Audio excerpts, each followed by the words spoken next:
Nah, biasanya yang paling missing itu dari founders adalah 1 dan 3. 1 dan 3. Ya, fundraising game banyak kan di Asia Tenggara karena industri ini masih baru, jadinya bingung mendapatkan dana. Terus exit juga.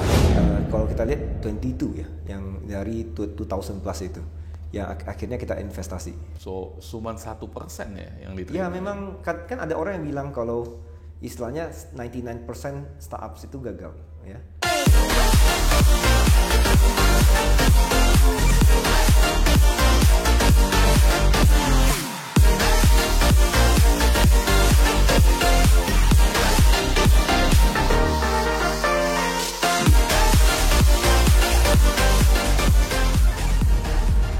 Guys, hari ini saya excited banget. Saya sedang OTW ketemu Chandra Firmanto, salah satu venture kapitalis owner yang terbaik di Indonesia.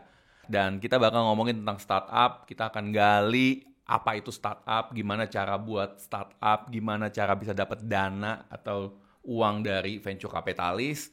Dan buat Anda yang sedang merintis atau sudah mempunyai startup, ini adalah video yang harus Anda nonton. Bro Chandra, thank you udah hadir di channel Coach Yudi Chandra. Hari ini nih, kita kan kebetulan baru nonton drama Korea yang lagi ngetop banget namanya Startup. Nah, saya hari ini dapat kesempatan untuk bener-bener interview Han Ji Pyongnya Indonesia. Nah, ini Bro Chandra. Oh, bisa aja. Terima kasih Coach Yudi. Ya. Nah, Bro Chandra, boleh perkenalan sedikit nggak tentang diri you? Pasti. Perkenalkan, nama saya Chandra Firmanto. Saya founder dan current managing partners dari Indogen Capital. Jadi Indogen Capital ini kita Southeast Asia Focus Venture Capital Firms, ya. Dari tahun 2017 awal kita sudah invest di 19 startups dan sudah sukses melakukan 4 exit. 19 startup. Ya, sampai hari ini sudah 19 portfolio, tapi di belakang kita sekarang ini lagi seru. Jadi banyak yang sedang kita lagi dalam proses untuk melakukan investasi. Jadi mungkin by the end of the year probably we can grow it to 30 portfolios. Wow, dan dana investasinya berapa tuh sekarang yang dikelola oleh Indogen? Sekarang pada waktu Fund 1 kita raise 10 juta US dollar. Di Fund 2 itu kita 50 juta. Jadi total dana investasi kita itu 60 juta US dollar. 60 juta US dollar, jadi bukan duit receh ya. Nah bro, kalau pengen bikin visi sebagai contoh, itu memang harus udah dari awal disupport sama bokap atau gimana nih? Enggak sih ya, karena sebenarnya kan kalau dunianya investment ya, sebenarnya itu mesti ngerti dulu ya secara dari perbedaan antara private equity, venture capitals, bagaimana melakukan investasi, kemudian terakhir adalah bagaimana untuk melakukan exit. Jadi memang ini agak baru ya, dunianya tech investment itu terjadi setelah sebenarnya smartphone itu tercipta ya. Jadi ada aplikasi dan sebagainya, itu yang membuat tech investment itu cepat sekali berkembang. Sebelumnya mungkin tahu ya kalau di US itu ada .com ya. Jadi dulu saya juga kuliahnya di US pada waktu itu tahun 2000-an itu .com bubble bust ya. Jadi betul. Bubble bust gagal. Setelah itu sempat down marketnya dunia investment di Silicon Valley. Tapi habis itu booming lagi. Boomingnya kenapa? Karena terciptanya aplikasi dan smartphone ya. Dimana sekarang semua orang jadinya bisa di reach ke handphonenya kan. Jadi jadi personal sekali kan. Nah, itu yang dikapitalisasi pada saat ini menjadi digitalisasi namanya. Nah, itu yang membuat dunianya tech investment ini naik daun.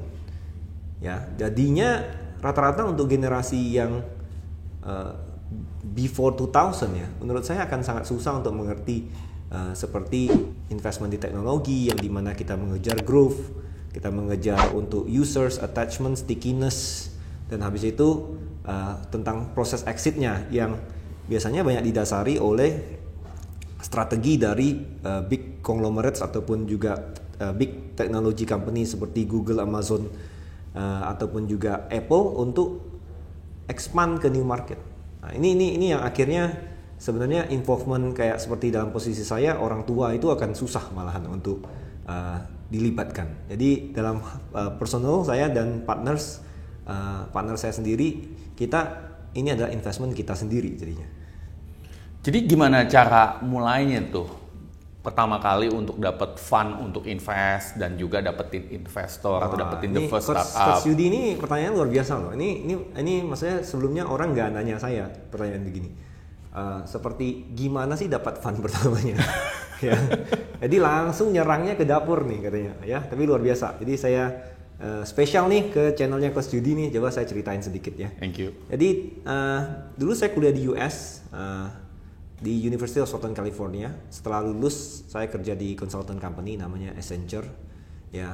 Dan di situ banyak PE dan VC yang beroperasional, sehingga akhirnya dapat kesempatan untuk melihatlah gamenya tech investment ini, kan. Jadi pengalaman itu dapat dari situ. Kerja dulu berarti? Iya, kerja dulu, ya, jadi professionals. Jadi hari pertama kerja saya nggak ngerti apapun yang dibicarakan. Saya masih ingat sekali. Di tugas saya waktu itu saya bawa laptop Dell, masih ingat karena waktu itu corporate American semuanya Dell ya laptopnya. Very sturdy, very bulky, tapi kalau lempar anjing mati itu pasti. Ya, kalau buat lempar anjing langsung mati. Jadi bukan tikus, anjing dilempar mati. Ya. Jadi saking beratnya kan. Habis itu tugas saya adalah mencatat minute meetingnya. Ya, jujur aja bingung saya, nggak bisa kecap istilahnya dan sebagainya. Jadi saya ngerti lah perasaan orang yang misalnya sekarang baru mulai mempelajari soal tech investment, kok bahasanya susah sekali dan sebagainya. Ya, saya juga melewatinya. Jadi itu juga yang saya mau semangatin Anda semua kalau misalnya punya kesempatan belajar ya belajar, karena semua orang mulai dari nol. Jadi waktu saya mulai juga dari nol. Jadi saya juga waktu itu nggak begitu ngerti segala istilah dan sebagainya. Setelah udah kira-kira 3-6 bulan udah mulai ngerti bahasanya, jadinya udah lebih oke, picking up-nya juga lebih oke, dan kita juga paling penting tuh mau cari tahu sendiri. Jadi kita mesti belajar sendiri, cari tahu sendiri, jangan harap dari proses flow kerja itu kita akan bisa, ya kan. Jadi setelah di 2 tahun di sana saya udah lumayan ngerti dan udah lumayan terlibat, termasuk salah satunya adalah dalam project-project seperti akuisisinya Amazon ke salah satu unit usaha. Jadi pada waktu unit usaha itu, Amazon acquisition itu, saya juga melihat langsung bagaimana mereka meng-acquire satu company dengan valuasi yang luar biasa, yaitu 800 juta US dollar. Wow, company apa tuh? Ya, jadi ada itu confidential, sorry ya, kita ada disclose. Karena saya sign semua waktu di tempat kerja kan. Jadi 800 million itu di-acquire dan foundersnya itu menjadi langsung instant millionaire kan. Disitulah saya matanya terbuka, saya bisa melihat bahwa kalau the big players itu bukan nyari hanya investasi untuk profitability jangka pendek, tapi mereka tuh bisa melihat jangka panjang. Yaitu mereka mau lebih pilih punya lini bisnis yang bisa mereka masuk baru dan diperluas. Nah, itu yang visi yang ada di perusahaan-perusahaan raksasa seperti Apple, Amazon dan sebagainya. Ya, nah, jadi setelah udah dapat pengalaman dari situ, tahun 2005 saya balik for good ke Indonesia, itu bantu handle family business. Nah, di situ langsung berubah 180 derajat. Dari sebelumnya kita fokusnya manajemen yang profesional, yang kalau dibilang itu fast pace ya, tiba-tiba lebih ke tradisional ya, profit oriented ya. Perhatikan sekali setiap sen uang yang keluar. Tapi menurut saya itu bagus pengalamannya. Di belakang kepala saya selalu tetap berpikir ke tech investment karena from my previous experiences di Accenture kan. Jadi pada waktu 2015 itu perusahaan orang tua tuh udah lebih di-run oleh profesional, sudah established, ada CEO yang jelas, sudah punya divisi yang jelas, tanggung jawab juga jelas, dan bisnisnya stable karena distribution business itu lumayan stable. Nah, disitulah saya akhirnya punya waktu sehingga saya bisa put myself to become the chairman, ya, sehingga nggak usah di day-to-day operation. Then after that, akhirnya tahun 2016 akhir saya dirikan Indogene Capital. Oke. Ya, jadi memang dari awal saya udah punya plan untuk ke situ, tapi harus beresin tanggung jawabnya saya dulu dong, yaitu family business itu kita handle dulu, selesaikan, dan actually it's very good karena you get the experience, you get the networks ya.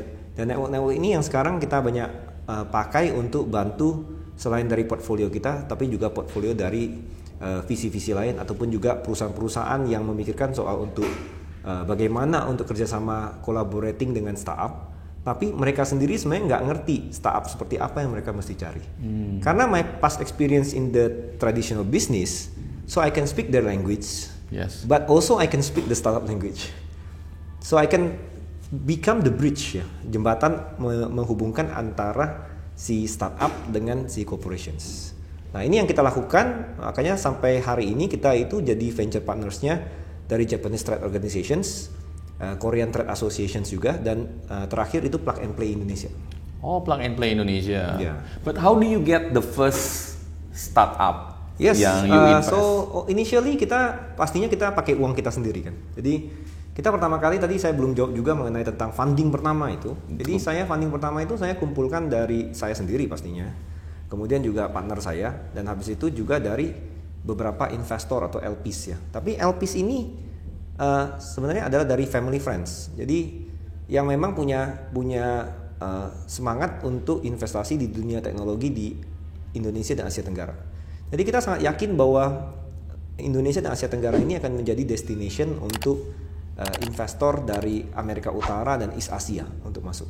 Ya, ini back in 2016 ya. Jadi pada saat itu masih semuanya ributnya invest ke China, China-nya masih ribut invest ke Amerika. Tapi kita sudah bisa melihat pada waktu itu, eventually mereka akan ke Asia Tenggara karena kita punya consumption rate, ya. Terus tingkat pertumbuhan kita juga one of the fastest region in the world. Sekarang mungkin udah fastest ya.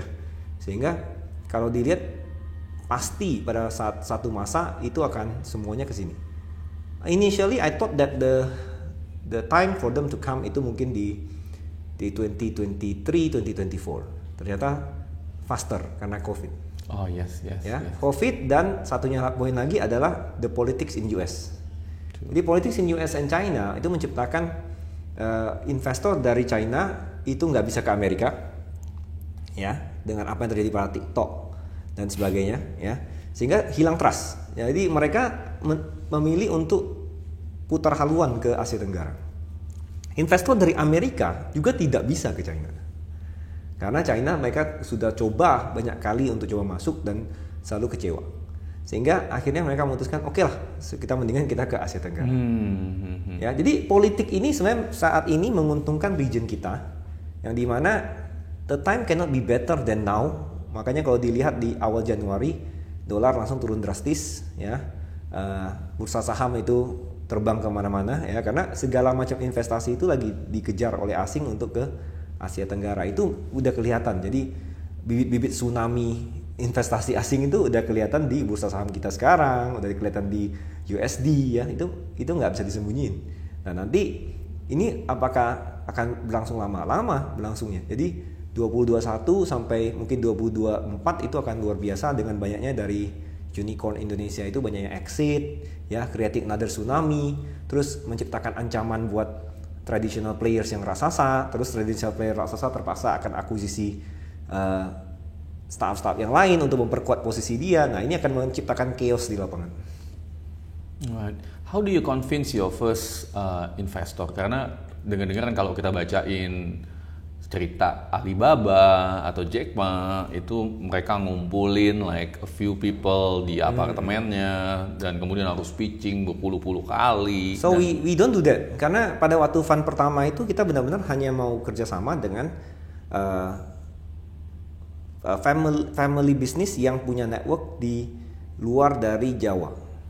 Jadi kita waktu itu fokus untuk memperkuat ekosistem kita sehingga kita bisa sesuai dengan tujuan dari Indogen Capital, yaitu we want to be the best partners to Indonesia market. Jadi bukan hanya uang aja ya yang dilihat ya. Jadi waktu itu kita maunya adalah sebenarnya kita waktu itu nggak raising angka yang besar kan, hanya $10 million, dan habis itu kita juga nggak merasa bahwa kita perlu untuk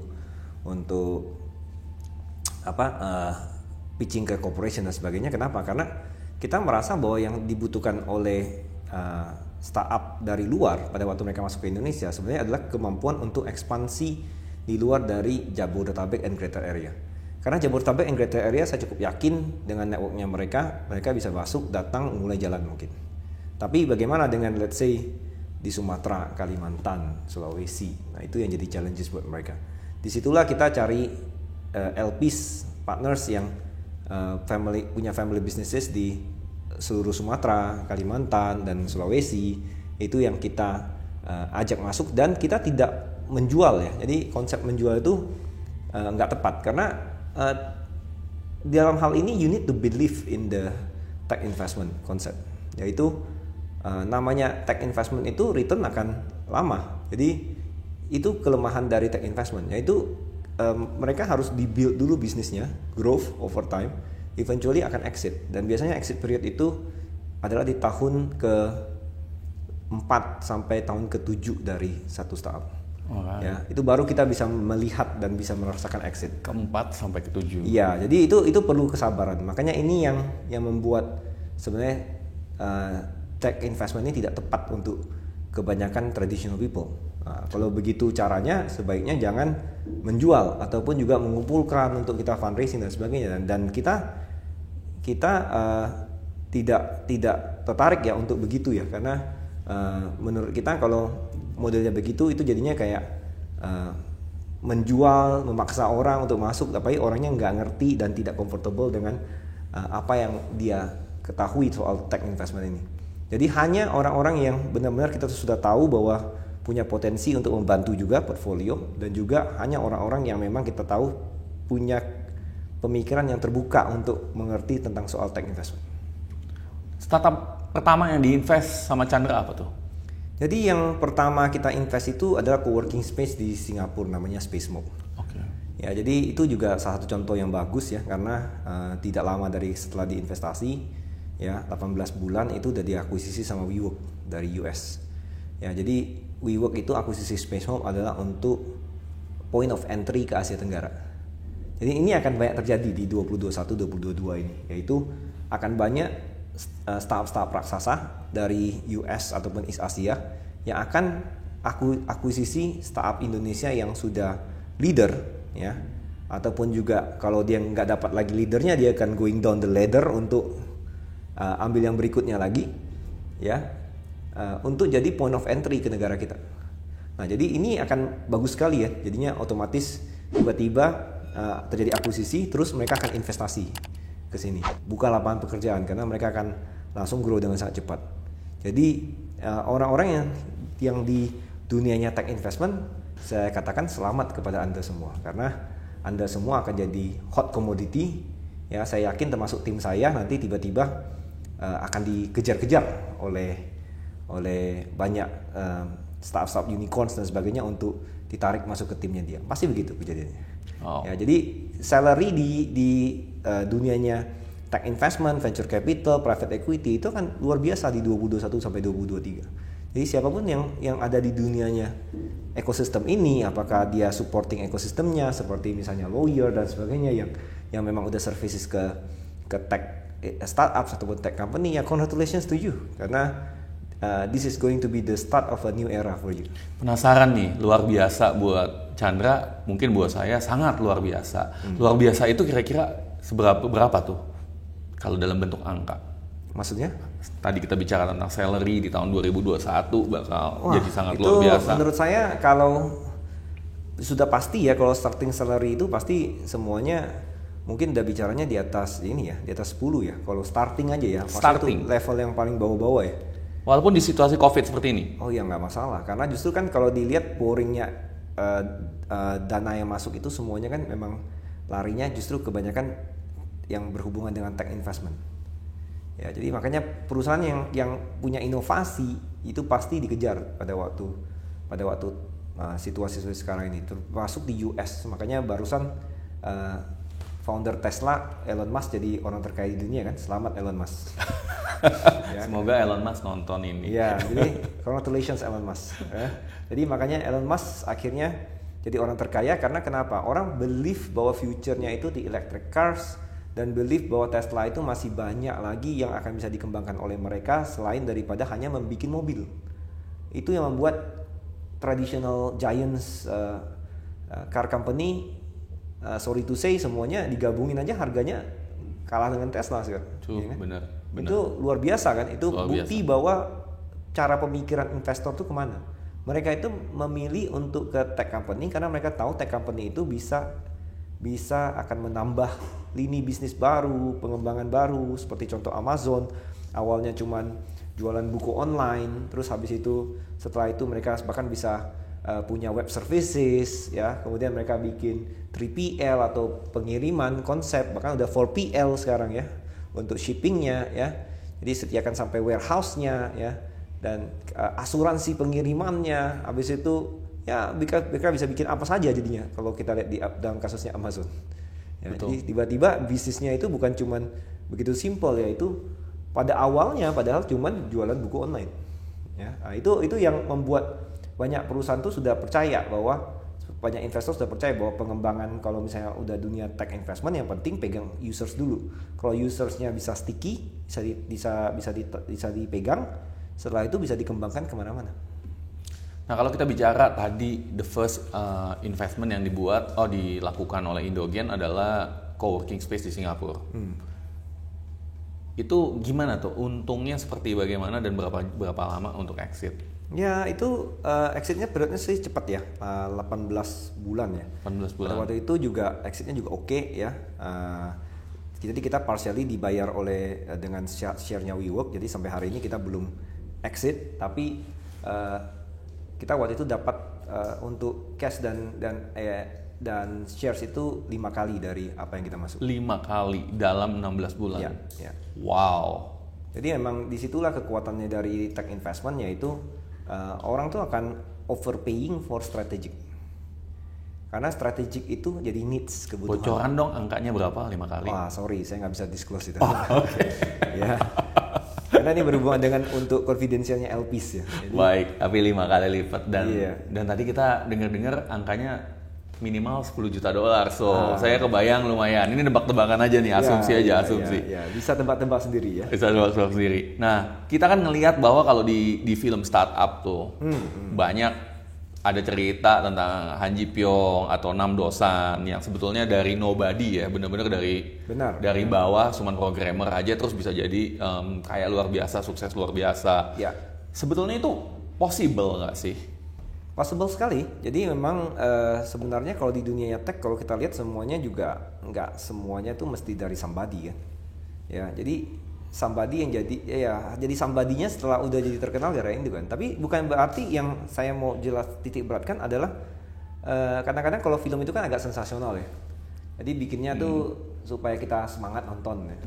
Dan kita jadinya terkena bisa merasakan secara emosional tuh terlibat gitu loh. Jadinya mereka melebih-lebihkan exaggerating. Jadi kalau saya perhatikan awal-awalnya kalau memang dunia tech investment itu baru mulai di market ya, bisa benar-benar nobody bikin startup tapi di industri yang sangat hot, kemudian abis itu diinvestasi oleh beberapa investor, ditambah dengan memang si orang ini juga jago execute dan investor besar percaya dengan dia, jadilah startupnya, jadilah sukses, menjadi unicorn yang terjadi pada saat ini. Tapi sebenarnya pada waktu ekosistem mulai terbentuk, ada juga terjadi resistansi, yaitu tidak hanya orang yang fresh graduate bikin startup itu bisa langsung sukses. Karena market yang sekarang dengan market yang dulu itu udah beda lagi. Jadi gambaran gampangnya kita ngomong traditional business juga sama. Habis zaman perang, orang waktu itu mulai dagang, bisa penjual es misalnya jadi konglomerat ya, itu tahu kan siapa? Ada. Ya jadi konglomerat ya.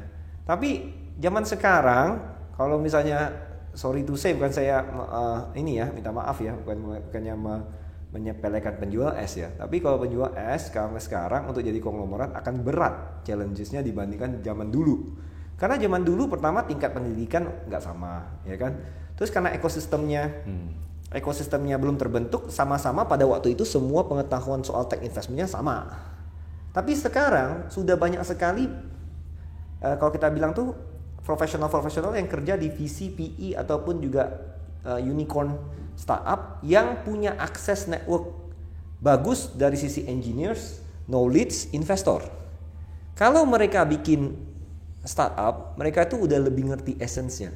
Mereka udah nggak mulai dari nol. Jadi ini yang menciptakan sesuatu yang unfair advantage atau buat mereka. I see. Jadi unfair advantage ini adalah salah satu poin penting yang di dunianya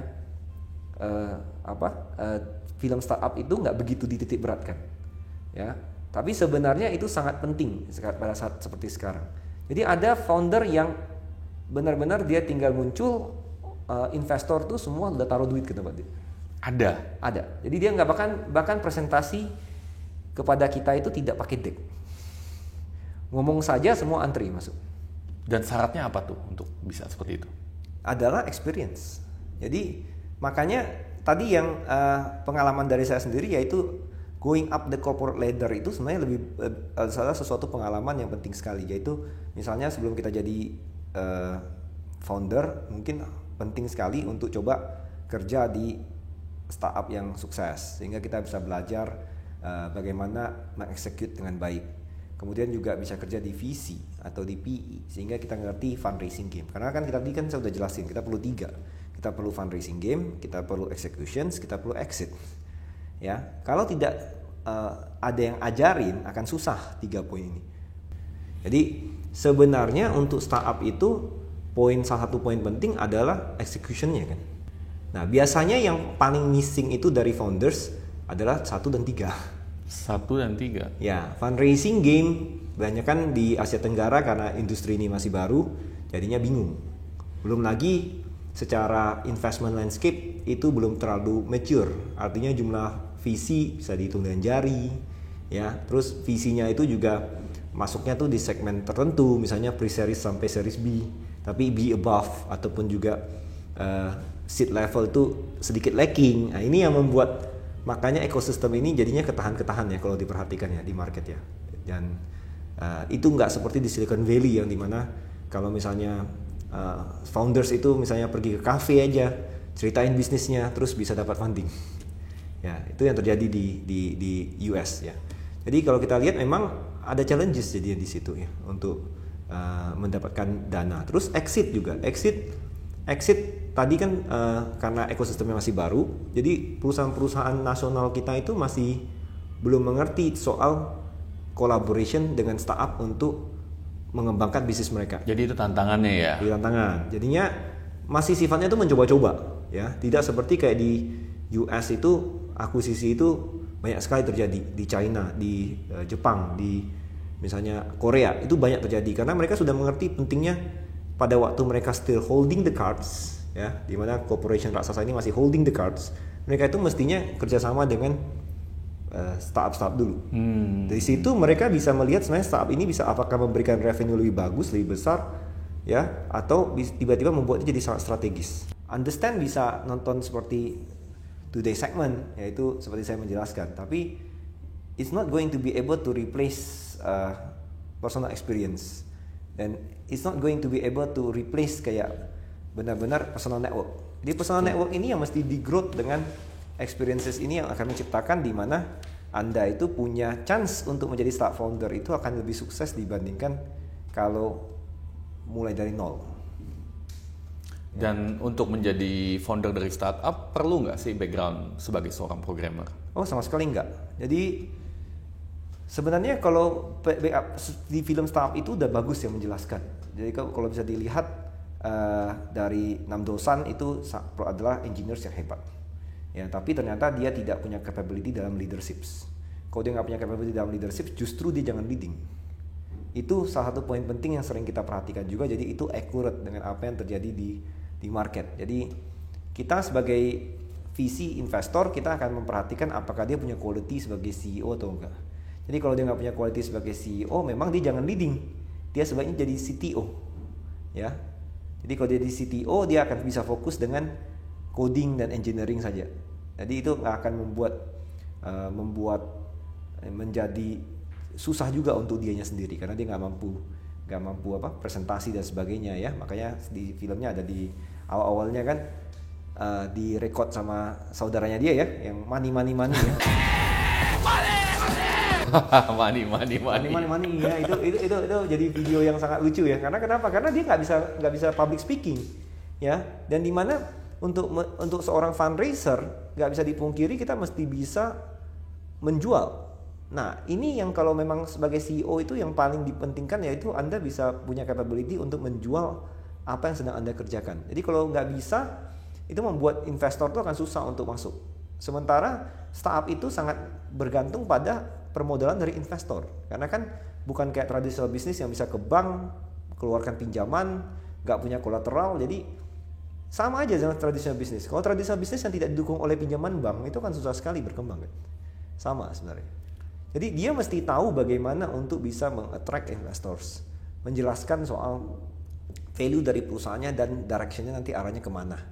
Ya, apa yang sudah mereka capai selama ini. Jadi kalau menghindari public speaking itu person sebenarnya udah nggak layak jadi CEO. Nah, disinilah founder itu mesti sadar bahwa kalau saya memang kurang di public speaking, so I need co-founder yang jago soal fundraising atau ngerti fundraising game. Nah, di situ yang akan membuat satu startup yang mungkin agak stagnan sekarang, begitu ketemu co-founder yang jago fundraising, pada executionnya bagus, akan jadi tim yang solid. Jadi tim yang solid itu sudah diceritakan di film startup, yaitu butuh CEO-nya, sodalmi-nya, kemudian butuh engineers-nya, 6 dosan. Kombinasi keduanya lah akan menciptakan startup yang bagus. Ya, jadi itu udah benar, akurat yang dijelaskan oleh film startup. Jadi akurat ya. Akurat. Ya. Nah, kalau Han Ji Pyong itu di film itu kan saya lihat dapat banyak tawaran investasi. Tapi dia sampai, aduh, udah nggak mau lihat lagi deh karena terlalu banyak. Faktanya kalau di Indonesia gimana nih, Chandra? Sama. Jadi di Indogen Capital dari tahun 2017 sampai sekarang kita udah review lebih dari 2000 startups. 2000, berarti satu hari ada berapa banyak yang di review? Iya, biasa saking banyaknya sampai kita ya itu makanya kita kadang-kadang kalau ada startup yang nonton terus pernah reach out ke Indogen Capital mungkin ketinggalan nggak dibalas emailnya, saya minta maaf juga ya, karena sebenarnya bukan sengaja. Jadi semua orang reaching out ke kita dari segala penjuru ya. Jadi ada yang email saya, ada yang WA saya langsung, nggak tahu dapat nomor dari mana. Kemudian ada yang email ke tim saya, ada yang email ke members yang lain lah ya. Pokoknya selama dia tahu, oh itu di Indogen Capital di email kan, ada Indogen Capital di WA. Tadi saya juga nggak bisa menjaga kalau kita bilang itu SOP untuk menjawabnya yang di luar daripada yang masuk ke website kita. Kalau masuk ke website kita, pasti kita jawab. Misalnya dia menawarkan apa dan sesuatu, itu kita pasti jawab. Misalnya apabila tidak sesuai dengan apa yang sedang kita cari. Karena sebenarnya setiap venture capital itu ada namanya investment thesis. Jadi investment thesis itu menjelaskan dan sudah kita presentasikan kepada investor kita bahwa inilah yang akan kita lakukan dalam investasi. Jadi kita tidak bisa melenceng dari investment thesis kita. Nah, sebenarnya setiap startup itu jangan, kalau kita bilang itu coba reaching out ke semua visi. Mesti belajar dulu visinya itu sebenarnya sukanya itu yang kayak apa. Setelah itu baru reaching out ke visi-visi yang setelah udah itu disortir. Jadi jangan semuanya itu di-blast, karena bisa jadi Anda ditolak atau tidak dijawab bukan karena Anda jelek, tapi memang karena sangat tidak cocok gitu loh. Ya misalnya visinya jelas-jelas cuma fokus di mobility investment seperti misalnya Kimco Capital ya. Terus tiba-tiba Anda dari kerja fintech, cari dia.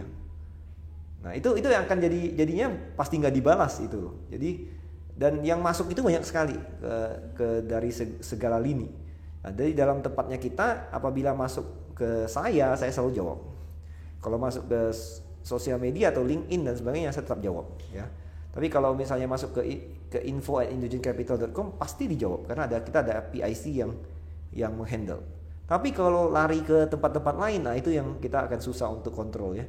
Mungkin saya nggak tahu apakah staff saya nggak jawab ataupun cuekin. Jadi tolong kita minta maaf dan jangan kesempatan ini saya gunakan untuk meng-clear out bahwa jangan disalahkan ke Indogen Capitalnya. Jangan disalahkan. Ya 2000 plus loh ya. Jadi dari 2000 plus itu berapa banyak sih yang diterima? Yang kita review benar-benar itu sekitar 300. Dari 2000 plus. Dari 2000 ya. Dari 300 itu kita mapping ke dalam competition landscape report namanya. Jadi kita setiap industri itu kita punya jelas map out misalnya leadernya itu siapa, dia diinvest siapa, stagesnya kayak apa, tractionnya bagaimana ya. Kemudian kita mapping out, bikinin kayak klasemen. Jadi ini kita tracking. Kenapa? Karena kalau di Indogen itu kita modelnya jarang invest ke startup yang nyari kita malah hunting Jadi kita suka hunting. Jadi kita hunting industry leaders. Jadi industry leaders ini kita recognize. Setelah kita udah recognize bahwa ini adalah industry leaders, kemudian habis itu kita nyari slotnya untuk invest. Jadi yang tidak akurat di film startup adalah Han Ji Pyong-nya keren banget gitu kan, cool gitu kan. Kalau saya terbalik, kalau saya mesti nyari slot ke startup yang keren. Jadi kalau di dunianya asli itu 6 dosannya tuh keren banget. Jadi 6 dosannya yang keren. 6 dosannya yang keren, karena 6 dosannya pegang semua kunci yang ada. Pertama, investornya yang existing investornya dia udah mungkin tidak top up lagi, karena sudah yakin dengan startupnya sudah pasti bagus, sehingga investornya pasti keep topping up sehingga tidak ada slot. Untuk bisa ada slot kita mesti memberikan value kepada startupnya sebagai VC. Nah, dalam hal ini Indogen Capital, makanya tadi saya menjelaskan dari awal adalah kita punya value adalah untuk expand keluar dari Indonesia untuk menjadi real Indonesia champion. Jadi go international ya. Yes, jadi itu yang dibutuhkan, local know-how, local knowledge, local connection, itu yang dibutuhkan oleh startup, sehingga dia bukan value-nya dari dana lagi atau capital, dia udah nggak liatin, karena dia benar-benar udah nggak butuh dana lagi posisinya. Jadi sekarang di Indonesia ini sudah banyak startup yang seperti begitu. Jadi startup yang udah bagus, udah established dan sebenarnya tidak mikirin dana lagi. Yang dimikirin hanya scale up, bisa dapat sebanyak mungkin users ya, supaya bisa menciptakan ekosistem yang very strong untuk startupnya ini. Dan dari 2000 plus tersebut berapa portfolio Indogen sekarang? 19 kan. Jadi mungkin akan upcoming another 3. Jadi kalau kita lihat 22 ya, yang dari 2000 plus itu yang akhirnya kita investasi. So cuma 1% ya yang diterima. Ya memang kan ada orang yang bilang kalau istilahnya 99% startups itu gagal ya. Jadi benar kan? Kita ikuti pedoman itu. Kayaknya saya nulis tuh di Kompas. Ya, we just invest in the 1%. Exactly. Nah, itu dia. Ya. 99% startup di Indonesia gagal, betul. Dan buat yang beruntung diterima, faktor apa sih yang bro lihat? Saya kalau kita lihat tuh justru mereka yang menerima saya. Jadi itu yang juga nggak akurat ya, dan akhirnya baru diakuratkan di episode terakhirnya film startup ya, di mana si Han Ji Pyong harus ke Nam Dosan dan minta supaya SH Ventures bisa invest ke startupnya dia, benar kan? Yang betul, terakhir kan, betul. Ya, ke Tarzannya ya. Nah itu akurat. Jadi prakteknya dalam kasusnya kita adalah kita justru harus nyari startup yang bagus, dan setelah itu kita yang nyari untuk bisa masuk. So kalau untuk startup yang benar-benar baru mulai itu, advice-nya gimana? Nah, kalau misalnya Anda startup baru mulai, tadi advice-nya adalah, are you sure you want to do a startup, you want to become a startup founders? Karena startup founders itu hidupnya susah sekali. Ingat. Ya, hidup startup founders itu sorry to say susah sekali. Nggak seindah yang di film ya? Nggak, sama sekali nggak kayak di film ya. Terus yang pastinya udah nggak ada ceweknya deh. Ya. Nggak ada yang seperti Kim Dalmi itu nggak ada ya? Nggak ada, kasihan jadinya. Jadi makanya pertama itu kita mesti, kalau saya bilang tuh go back to the drawing board dulu, list out apa yang Anda punya, apa yang Anda belum punya dari 3 poin ini. Anda ngerti fundraising game nggak? Nggak ngerti, coret. Anda ngerti execution startup nggak? Progresnya untuk menjadi besar, stages by stagesnya. Tidak ngerti juga, coret. Anda ngerti exit nggak? Nggak ngerti, coret. Jangan bikin startup langsung. Dan kalau nggak ngerti tiga-tiganya harus belajar dari mana?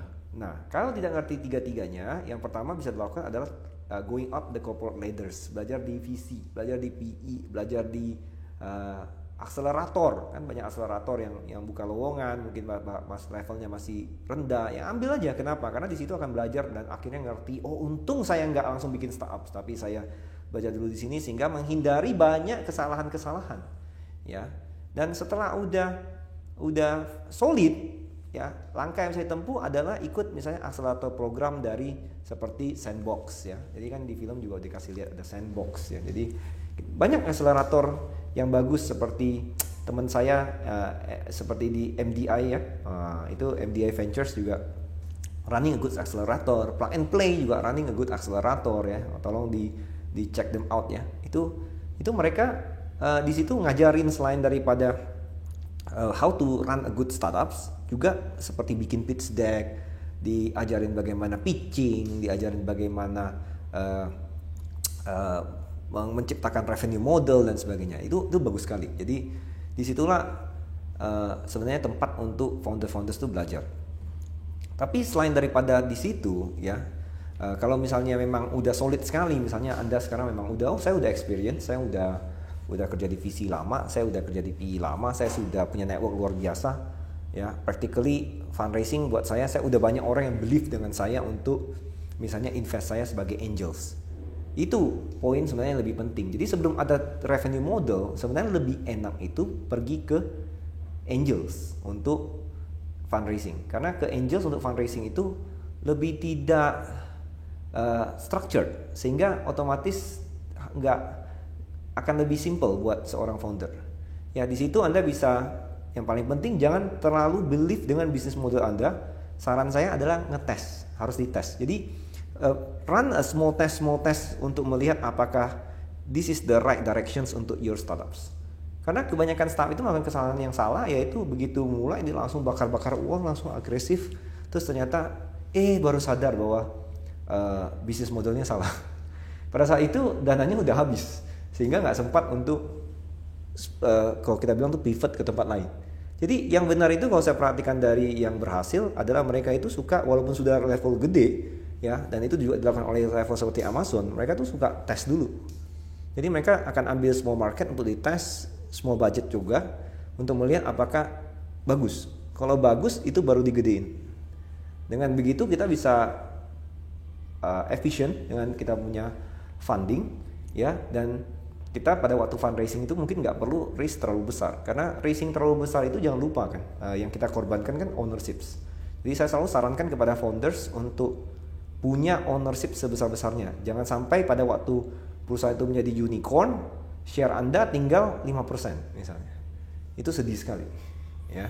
Pada waktu Anda idealnya pada waktu jadi unicorn, share Anda mungkin 30%. Jadi sesuai ya dengan yang di film ya? Itu sesuai ya. 51% minimal untuk founder atau CEO. Iya, itu sebenarnya security buat kita investor. Jadi kita investor itu kan believe in your startup and yourself kan. Jadinya kita maunya you are the one running the business, not somebody else. Jangan misalnya kalau let's say imagine tiba-tiba foundernya cuma punya share 5%. Jalan-jalan sebentar terus dia bilang kayaknya gue bosen nih. Gue mau kerja sesuatu yang lain. Jadi nanti gue tunjuk orang baru ya untuk running startupnya. Loh kok gitu?